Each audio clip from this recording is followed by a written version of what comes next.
Avoir besoin d'un don pour acheter une première propriété, est-ce que c'est une bonne ou une mauvaise nouvelle pour le marché?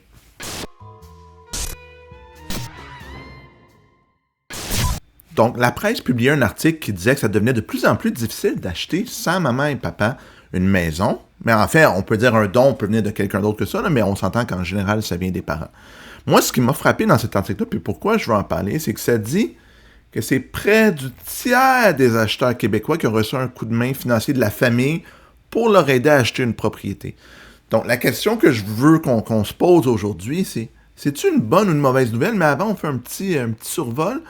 Bon, dans l'article, c'est ça parle que des gens comme, là, il donne un exemple, un cas, là, un gérant de restaurant réputé, puis un chef haut de gamme. C'est pas des gens qui gagnent le salaire minimum, pas du monde riche non plus. Qui gagnent un salaire moyen, qui au Québec est autour de 120 000 110 000 pour un couple ou une famille. Ben, ils ont eu besoin de l'aide des parents, sinon ils ne pouvaient pas s'acheter une propriété à Montréal. Les parents ont donné 20% du prix total. Pour mettre ça en contexte, si on parle d'un condo à 400 000 ça veut dire 80 000 C'est de l'argent que les parents ont donné. Ils sont chanceux, leurs parents ont réussi à leur donner ce montant d'argent-là. C'est ça. 31% des gens cette année ont eu besoin d'une mise de fonds. Ça, c'est une enquête de la SCHL qui le révèle. Donc, c'est quand même beaucoup. Ça veut dire 3 sur 10. Ça veut dire que c'est 3 acheteurs sur 10 qui n'auraient pas été dans le marché immobilier s'il n'y avait pas eu de l'aide des parents. Puis, au Québec, sur tous les acheteurs, c'est 27%. On s'entend que les deuxièmes, troisièmes acheteurs en général n'ont pas de don. Et le don moyen, c'est environ 50 000. 49 198 $. Donc, disons 50 000 $. C'est beaucoup d'argent. Ça, c'est parce que leurs parents, qui en général sont des baby boomers ou plus, là, je pense pas qu'il y a beaucoup de parents qui font donc qui sont pas au moins des baby boomers, ben, ils ont eu des bons revenus, ils ont de l'équité. Puis on est en train d'assister au transfert d'une richesse générationnelle des grands-parents des acheteurs, donc des parents des baby boomers aux baby boomers. Puis si eux ont, par chance, des bons moyens financiers, ben, ils en font profiter leurs enfants parce qu'ils voient bien que le marché est difficile. Puis c'est une hausse marquée, là, les hausses présentement. C'était 18%, 14%. Donc on voit 27%. Là, il y a vraiment une hausse importante. Donc c'est vraiment... Puis là, la question qu'on va adresser, c'est vraiment... est-ce que c'est une bonne nouvelle ou une mauvaise nouvelle que tant de gens aient besoin de ça? C'est une bonne nouvelle parce que ça soutient le marché immobilier à court terme.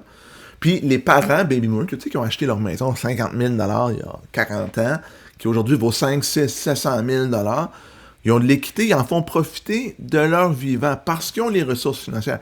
Où ça me fait peur, c'est si quelqu'un aujourd'hui à 30 ans n'est pas capable d'accumuler une mise de fonds correcte, on va dire ça comme ça, raisonnable pour pouvoir acheter une propriété, bien, ça va faire quoi dans l'avenir pour leur budget?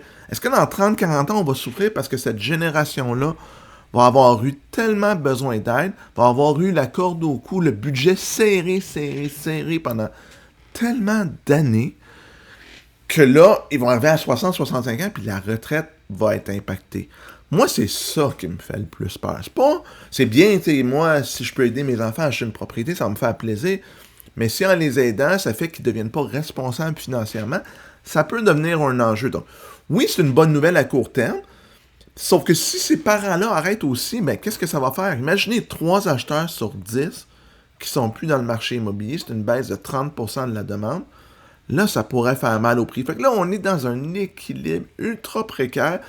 Puis les prochaines années, puis là, je dis prochaines années, là, c'est peut-être même les prochaines décennies vont être importantes à surveiller parce que ça pourrait avoir un impact majeur, pas demain matin, à moins que les parents, évidemment, arrêtent de donner l'argent aux gens pour acheter une propriété, mais si ça a un impact sur les finances des gens, peut-être que dans 10, 15, 20, 25 ans, ça pourrait avoir un impact majeur sur le marché immobilier et sur les finances personnelles des gens.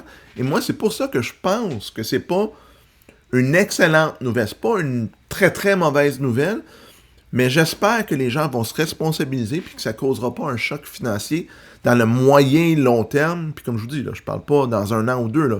Je parle dans 10, 15, 20, 25 ans. Donc, ça va être à surveiller.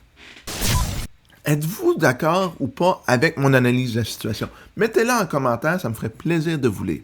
Si vous avez aimé la vidéo, faites un pouce en l'air, c'est toujours apprécié. Abonnez-vous à la chaîne, on continue à mettre du contenu immobilier régulièrement, puis on se revoit la prochaine fois pour une autre capsule. À bientôt tout le monde!